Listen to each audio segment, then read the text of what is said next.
আচ্ছা, আপনি যেসব মানুষ বা পরিবারের সাথে বসবাস করবেন সেভাবে দিনকাল পার করবেন।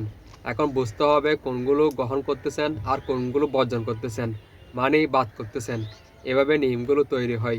তাই বুঝে শুনে দিনকাল পার করবেন এভাবে। যাবেক।